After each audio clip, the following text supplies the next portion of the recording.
कब तक रहोगे रूठे, विनती सुनो हमारी, कुछ तो हमें बता दो, क्या भूल है हमारी। कब तक रहोगे रूठे, विनती सुनो हमारी। सब लोक लाज छोड़ा, एक गुरु से नाता तोड़ा, जोड़ा। सब लोक लाज छोड़ा, एक गुरु से नाता जोड़ा। मुख मोड़ आप बैठे, बिगड़ी दशा हमारी। कब तक रहोगे रूठे, विनती सुनो हमारी। कुछ तो हमें बता दो, क्या भूल है हमारी। कब तक रहोगे रूठे, पतितों को तारते हो, पापों को क्षमा करके। पतितों को तारते हो, पापों को क्षमा करके। फिर क्यों हो रूठे गुरुवर, फिर क्यों हो रूठे गुरुवर। आई हमारी बारी, कब तक रहोगे रूठे, विनती सुनो हमारी। कुछ तो हमें बता दो, क्या भूल है हमारी। कब तक रहोगे रूठे, पापी हृदय पिघल कर आँखों से निकल आया। पापी हृदय पिघल कर आँखों से निकल आया। इन आंसुओं की माला, इन आंसुओं की माला, लो भेंट है तुम्हारी। कब तक रहोगे रूठे, विनती सुनो हमारी। कब तक रहोगे रूठे। जय गुरुदेव।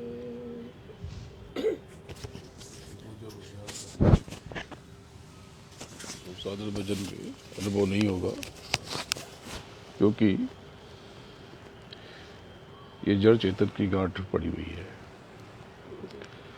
जब तक 25 प्रकृतियों पर काबू पाएंगे और 5 तत्वों पर, तब जाकर के देवी देवताओं के दर्शन होते हैं और उनके जो ऊपर के नियंता ब्रह्मा विष्णु महेश, ब्रह्मा विष्णु महेश के धाम पर बिना स्वयं पर नियंत्रण पाया नहीं जा सकता। इसलिए स्वर्ग के ऊपर सबसे ऊपर गणपति का वास है।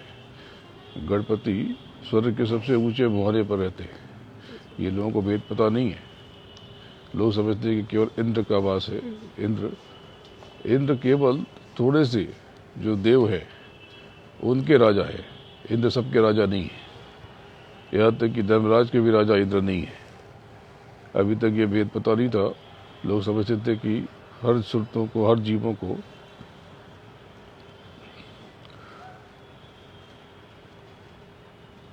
धर्मराज के पास जाना पड़ता है? नहीं, धर्मराज के पास सिर्फ नीचे के कर्म जिसके होते हैं, जो स्वर्ग नरक को भोगने के अधिकारी होते हैं, सिर्फ वही जाते हैं।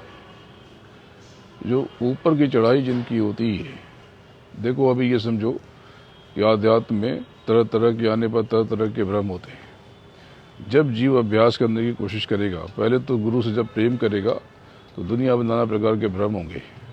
जब सूरत ऊपर चढ़ने की इच्छा होगी तो या तो स्वयं में काम हावी हो जाएगा या फिर जो साथी है, संगी है, उसके ऊपर हावी हो जाएगा। ये कुछ बातें हैं जो सबको हैरान और परेशान करती है। और उसके बाद जब ऊपर चढ़ोगे तो फिर ऊपर जब ब्रह्मा और विष्णु और महेश को पा लेते हैं, जो बैकुंठ के अधिकारी हो जाते हैं, वो स्वर्ग नरक से परे हो जाते हैं, उनको भी धर्मराज की अदालत में नहीं जाना पड़ता।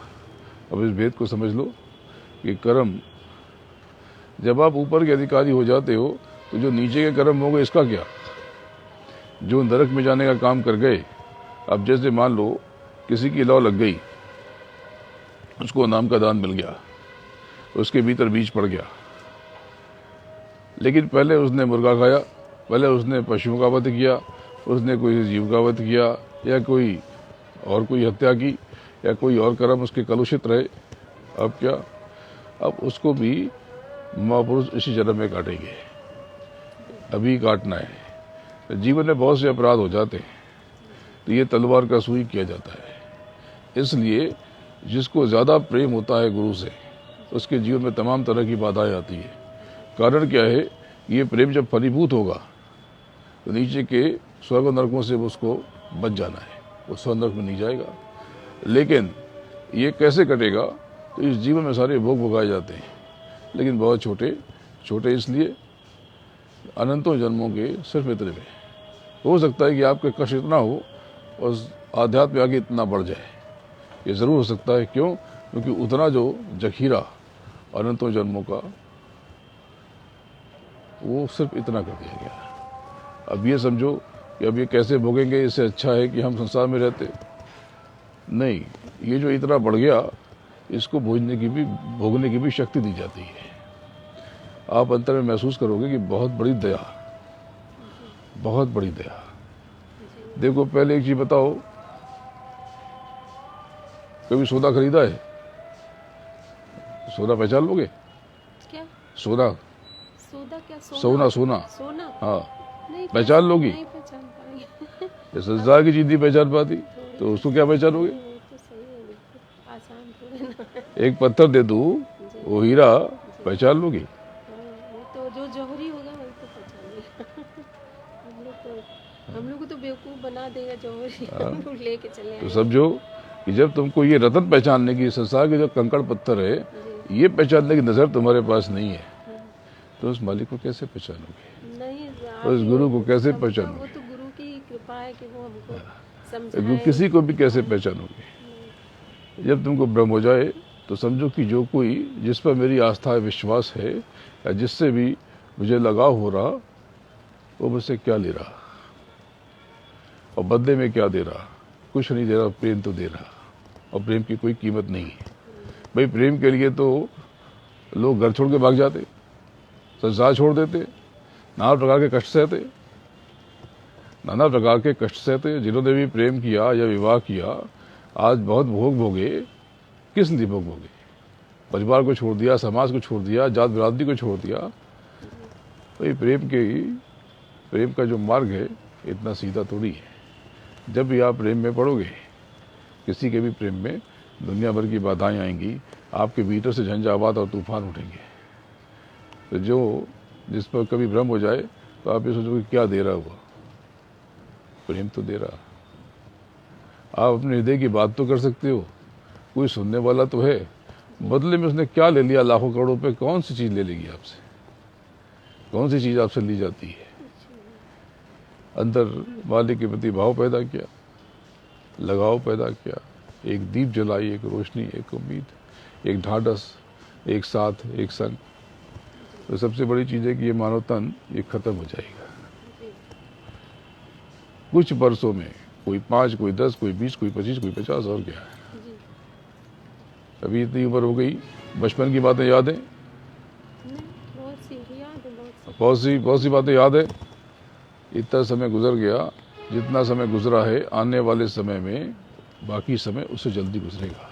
जी और एक समय ऐसा आएगा कि ये मानव देह ये नीचे पड़ी होगी, माथे को उत्तर की तरफ कर देंगे, और जो कुछ भी पहना है आपने, सोना चांदी हीरा मोती, सस्ता वह सब उतार लेंगे, जी सब उतार लेंगे, यहाँ तक कि कपड़े लत्ते भी उतार लेंगे। और एक सादा सा, ये बढ़िया आसूती नहीं, एकदम सस्ता वाला, सबसे सस्ता एक सफेद कपड़ा डाल देंगे, सब यही रह जाएगा।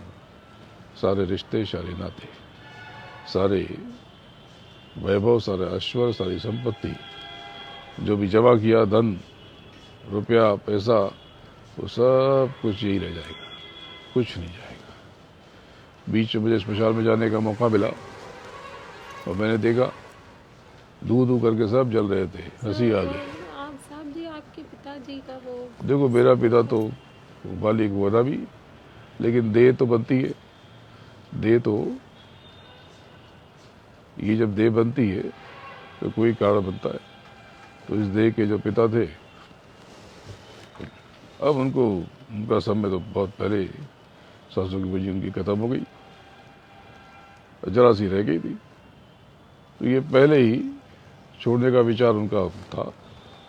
तो लेकिन अगर छोड़ देते तो यज्ञ व्यवधान आ जाता। तो उन्होंने पूछा कि क्या करें, कितने दिन। तो मैंने उनसे कहा 4 दिन। तो 4 दिन तक तो सब ठीक चला। और मैं वहाँ से बम्बई से 28 को निकला, 28, 29, 30 और 1, ये 4 दिन। 30 तारीख से कार्यक्रम शुरू हुआ और 30, 31, 1 और 2 तारीख को फिर उन्होंने बहुत आराम से बैठ करके देह छोड़ दी। तो किसी ने कहा कि अरे वो उनकी मृत्यु को टाल नहीं सकते। क्यों टालते? आपको टालने की इच्छा है ना, आपको मृत्यु से भय लगता है, जगत को मृत्यु से भय लगता है, जगत चाहता है टालते, भाई क्यों टालते? मैं तो अपनी देह भी बहुत लंबी नहीं खींचता। जो मैं बता रहा हूँ कि समय कम है तो अभी समझ में नहीं आ रहा लोगों को, लेकिन इसका मतलब ये नहीं कि मैं कल देह छोड़ दूंगा। बहुत सारे काम है मालिक के, उसको पूरा करता है। मुझे इसकी चिंता नहीं है कि कौन मेरे साथ है, कौन मेरे साथ नहीं है। बस आपके भीतर नाम का बीज पड़ा, ये चिंता है। बहुत से लोग ये समझते हैं कि भाई कभी कभी, जैसे गुरु महाराज ने कहा कि मेरे 10 करोड़ मेरे प्रेमी, तो 10 करोड़ कहाँ है? इतने तो नहीं है। अरे भाई, जिनके जिनके भीतर उन्होंने बीज डाल दिया, जिनके जिनके पास संदेश पहुंच गया, संकेत पहुंच गया, कान में बात पहुंच गई, सब उनके हो गए। अंदर बीज पड़ गया, मिट्टी में बीज पड़ गया, बस वो हो गया। वक्त आएगा उसमें आम भी उगेगा और इमली भी, उसमें सेब भी उगेगा, उसमें गुड़हल भी, उसमें गुलाब भी, उसमें बबूल भी। वो सब धीरे धीरे पैदा होंगे। तो देखो, जब भजन पर बैठो तो हमेशा चेष्टा करो, मिलोनी गांठ, जो जड़ चेतन की जो गांठ है, वो कैसे खुले। तो तीजे तिल जो दूज का चाँद है, तो गुरु महाराज के, सदगुरु के नख, पैर के अंगूठे के एक पतले से नख का, ऐसे नाखून काटते थे पतला सा, बस वही एक प्रतीक चिन्ह बताया गया। तो गुरु महाराज के और सदगुरु के दोनों अंगूठों को गौर से निहारो और दोनों के बीच में अपनी सूरत को रोक करके उनकी इस सूरत से उनकी सूरत को निहारो। और निहारो कैसे? ये पूरा ये हिस्सा नील नील शशिबान उतारे और रोम रोम में करें उजारे। और एक तरफ ये 5 तत्वों को भेगो और दूसरी तरफ ये 3 गुणों को अलग करो। 3 गुण यानी आपके मनोभाव, आपके मनोभावों को, अपनी भावनाओं को एक तरफ करो और ये करो। शुरू में जरा जटिल महसूस होगा, लेकिन जब नियमित रूप से करोगे तो आपको लगेगा कि आप दो अलग अलग इंसान होते जा रहे हो। कभी कभी आपको लगता है कि ये शरीर में मैं हूँ, मैं शरीर नहीं हूँ। एहसास होता है, मुझे मालूम है, वो आभास होता है कि ये शरीर, ये मैं नहीं हूँ, बस ये शरीर में मैं बंधी हुई हूँ, हम बंधे हुए हैं। तो ये जब अभ्यास करोगे, ये धीरे धीरे ये पकावट होती जाती है, तब आपको पता चल जाता है कि संसार में बस अलिप्त होकर रहना है। कभी कभी पीड़ा होती, कोई परिजन की कोई आदतें पहले की या बाद की, या किसी अपने आसपास किसी रिश्ते नातेदार की कोई आदत कोई कष्ट देती है, पर ये संसार है, ये तो होगा। तो बिल्कुल चिंता मत करना। नाम की कमाई नहीं की तो जीती हुई बाजी मारने वाले हैं। किसी भी भ्रम में मत पड़ना। एक बड़ी चीज़ के नए कर्मों से बचना। और गुरु महाराज ने कहा कि कम खाओ गम खाओ। कम खाओ यानी जितनी ज़रूरत है उतना ही भोजन करो। भोजन इतना करो कि भूख थोड़ी सी रह जाए, तो शरीर हल्का रहेगा और वजन बनेगा। और गम खाओ यानी बर्दाश्त करो, जितना सह सको उतना सह लो। कोई आपके ऊपर आक्षेप लगाए, अगर पलट के आपको आक्षेप लगाने की, ईंट का जवाब पत्थर से देने की इच्छा होती है, इसका मतलब कि अभी तो अहंकार बहुत हावी है, यानी अभी अंतःकरण का आपके ऊपर बहुत नियंत्रण है। गुरु महाराज ने एक बात कही कि किसी की निंदा मत करना, किसी की निंदा मत करना, वरना उसके पाप के बोझ की तरह दब जाओगे। देखो, जो जैसे आप नकली सिनेमा देखते हो, वो तो बनाया हुआ है, उसमें वो झूठ मूठ का हंसता है तो हंसी आ जाती है, वो झूठ मूठ का रोता है तो रोना आ जाता है, वो झूठ मूठ का कहता है देशभक्ति की बात, उसको पैसे मिलते हैं, लेकिन आपका भी खून गर्म हो जाता है कि हम भी चलते हैं सरहद पर। अगर कोई आपको कमज़ोर करे अपनी बातों से, नकारात्मक बात करे, उसकी बातों को नहीं सुनना चाहिए। ये झूठ की बीमारी होती है। ये झूठी बातें भी आपको अपनी गिरफ्त में कुछ समय के लिए तो परेशान करेंगी। उससे बात करो जो आपके विश्वास को बल दे, उससे संपर्क करोगे। जो आपके विश्वास को तोड़े तो चूर चूर हो जाओगे। लेकिन किसी से न घृणा करो, न किसी की निंदा करो। भाई, एक बात समझ लो कि इस जगत पे आप सिर्फ अपने कर्मों के लिए जिम्मेदार हो। कौन क्या करता है इसकी चिंता कभी मत करना। और रही बात मेरी, तो मैं तो शुरू से कहता हूँ कि मैं कुछ नहीं। अब लोग जिनको आपत्ति होती है कि ये लोग क्यों कहते हैं कि दया हो, तो वो भी दया ही मांगते। जो विरोध करने लगे वो भी तो दया ही मांगते थे। अरे कोई आपत्ति की बात होती तो मुझे बता देते और कह देते कि हमें ये पसंद नहीं है, तो मैं उस पर विचार कर लेता। लेकिन कोई बात नहीं, ये इसमें किसी मेरे बच्चे का दोष नहीं है, मेरे किसी अपने का दोष नहीं है। ये काल और माया का देश है।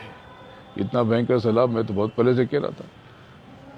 मैं बहुत पहले से कह रहा था। जब मैं यूरोप में गया था 4 महीने पहले, 5 महीने पहले, तो मैंने कहा था कि आगे बहुत संघर्ष होगा, बड़ा तनाव होगा, तख्ता पलट होगा, ये पलाना ठिकाना सब आप याद करो और वीडियो को देखो। ये सारी बातें सारे संकेत छुपे हुए। 17 जनवरी 2023 तक मोटा मोटी अविद्या माया का जोर रहेगा और चंडी की आंखों से अग्नि भरी रोशनी निकलेगी, जो कि थोड़ी अभी हल्की हुई है। अभी हल्की हुई है। ये दिवाली के रोज से एक दिन पहले से थोड़ी उसकी आंख से अग्नि तपिश कम हुई, लेकिन अभी भी अग्नि निकल रही। 17 जनवरी 2023 से चंडी की आंखों से जो अग्नि निकल रही वो हल्की बढ़ जाएगी, हल्की बढ़ जाएगी। इसके बाद चीज़ें थोड़ी सी बदलेंगी, थोड़ी सी बदलेंगी। एक चीज़ करना कि ये संसार के जो सुख दुख है, ये कभी आप सोचोगे कि मैं उस मंदिर गई, उस मस्जिद गई और मेरा दुख दूर नहीं हुआ। दुख तो आपके कर्मों से पैदा हुआ और आपके कर्म ही उसके लिए जिम्मेदार हैं। अब ये है कि अगर 50,000 का कर्जा हो गया और कमाई हमारी 50,000-70,000 ही है, ये बहुत बड़ा दुख है। इसके लिए आप बैंक से कहोगे हमारा कर्जा माफ़ कर दो, तो बैंक तो नहीं कर पाएगा। तो क्या करें? तो अपनी कमाई बढ़ा लो। तो मैं बार बार कहता हूँ इसके लिए गुरु महाराज से, सदगुरु से अंतर में दया मांगो, हर भ्रम से बचने की दया मांगो, शक्ति मांगो, इस तकलीफ को, कष्टों को भोगने की ताकत मांगो। इससे क्या होगा, आप समस्या को मिटाने के लिए कहोगे चलो वो मिटा भी दे किसी प्रकार से, तो ये समस्या एक मिटेगी, कल दूसरी खड़ी हो जाएगी, कल एक और मिटेगी, परसों फिर खड़ी हो जाएगी, फिर परसों खड़ी होगी, नरसों पर फिर खड़ी हो जाएगी। लेकिन जब आप ताकत मांग लोगे तो गुरु की पूर्णता में लबालब होकर, सराबूर होकर आप भी परिपूर्णता की तरफ बढ़ चलोगे, आप भी पूरे होने की तरफ बढ़ चलोगे, और फिर आपके भीतर बल आ जाएगा, और ये छोटी मोटी परेशानियां आपको छू के निकल जाएंगी, आपको पता भी नहीं चलेगा। जैसे आपकी कमाई अगर महीने की 5 लाख हो जाए तो 50,000 का खर्चा पता भी नहीं चलेगा। बस इसी प्रकार से दिन रात हर आती जाती सांस पे सुबरने की कोशिश करो, मालिक का नाम लो, गुरु महाराज का जगाया नाम लो, गुरु महाराज का स्मरण करो, और उस प्रभु का, उस राधाओं के स्वामी का, सचखंड के मालिक का, उस सत्यपिता का सुमरन हर क्षण करो, हर आती सांस पर जाती सांस पर। अभ्यास कर लो कि नींद में भी आपकी हर आती जाती सांस पर, या अधिक से अधिक जाती जाती सांस पर उसका नाम आता रहे। जब सुमिरन करते हो तो बहुत से लोग मुख से करते हैं, मुख से किया हुआ सुमिरन या मुंह से बोले हुए या नाम धुन करनी शुरू कर दी, इससे अंतर में कोई लाभ नहीं, बाहर के 100 लाभ है। तो जब सुमिरन करते हो तो बाहर के लाभ के लिए मत करना, तो बिल्कुल भी जिह्वा को मत हिलाना, जीभ को मत हिलाना, होठों को मत हिलाना, बस अंतर में। जब आप जय गुरुदेव कहते हो तो सतगुरु के, गुरु महाराज के चरणों का स्मरण, अंगूठे का स्मरण चरणों के, और उनके ये पूरे रूप स्वरूप का स्मरण अंतर में, और उसमें बहुत प्रकाश है, अपार प्रकाश है, बहुत नूर है। हर नाम पर उनके चरणों में शीश नवाना और उनको निहारना, तो सदगुरु को अपने भीतर बिठा लेना, भले वो 10 मिनट में सुमिरन हो, चाहे वो 10 घंटे में हो। अभी 10 घंटे में क्यों, क्या समय कहाँ है, ये कहने के लिए बताया आपको, अधिक से जितना समय दे सको, क्योंकि आप तो काम करते हो तो आपको अपने हिसाब से सब कुछ उसमें करना है। साहब जी, जब हम भजन करते हैं या सिमरन करते हैं, मतलब तो मेरी तबीयत खराब हो जाती है, अक्सर ऐसे होता है, ये या शुगर पेशेंट है इस वजह से, या क्या है? ये तो होगा ना, ये होगा, कुछ दिन होगा, लेकिन जैसे ही वो जो झंझनाहट सुनाई पड़ती है, जब उसको पकड़ लोगी तो धीरे धीरे धीरे धीरे कुछ समय में ये सब। अभी हमको इधर 2 साल हो रहा है जब से आपके संपर्क में आए हैं, तो कोशिश करते हैं हमेशा, लेकिन ऐसे ही वो हो जाएगा, सिर दर्द वगैरह इतना ज़्यादा शुरू हो जाता है। उसका भी उपाय बता दूंगा, इसका रास्ता बता दो। बंद कर देना पड़ता है कि चलो पूजा से थोड़ा रिलीव हो ले तो शायद सिर में आराम। नहीं, इससे कोई लेना देना नहीं है। जी, नाम की कमाई मत छोड़ना, साधन भजन मत छोड़ना, ये बाहरी चीज़ें जो आती हैं आने दो, इसका रास्ता बता दूंगा अभी, तो ये सब आराम हो जाएगा। इसके लिए सांसों पे काबू पा लेना और झटका दे करके सांस छोड़ना, जिसको कपालभाति कहते हो, हाँ, ये करते रहना। तो ये जो मधुमेह यानी डायबिटीज की जो समस्या है, या जो हार्ट की समस्या है, ये तो आंतरिक है, देह की है, तो देह से ही ठीक हो जाएगी। सांसों की आवाजाही पे नियंत्रण करके ये ठीक हो जाएगी, इस पर आराम मिल जाएगा। और उसके बाद जब भजन करोगे तो बहुत दया मिलेगी। भजन कभी मत छोड़ना, और गुरु महाराज का सुमिरन कभी मत छोड़ना, उस सदगुरु को सदैव याद करते रहना, उसका हाथ थामे रहना, और कोई चिंता मत करना। ये तो संसारिक समस्या है, कुछ समय में आएंगे, खत्म हो जाएंगी। जब तबीयत बिगड़ जाए तो यज्ञ की विभूति ये लगा लेना, बहुत जादू की तरह लाभ हो जाएगा। अब बहुत जैसे कि कभी गुस्सा आए तो ये जैसा देखा, बहुत लोग कहते हैं अरे ये तो कर्मकांड लोग करते हैं, तो ये भस्म लगाते हैं, अरे भस्म तो बड़े काम की चीज़ है।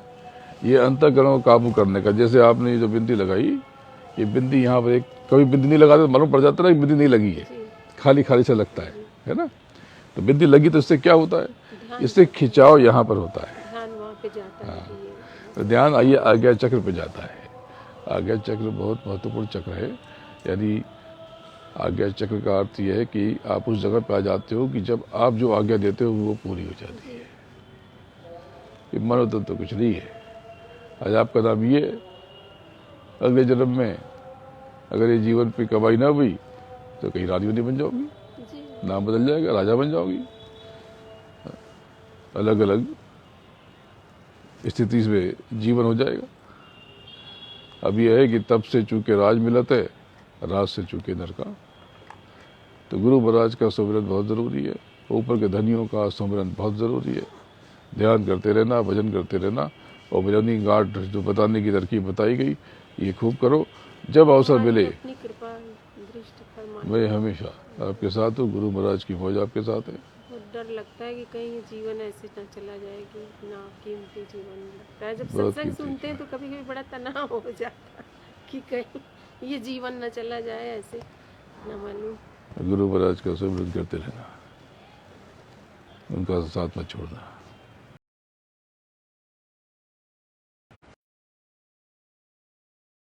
गुरुदेव।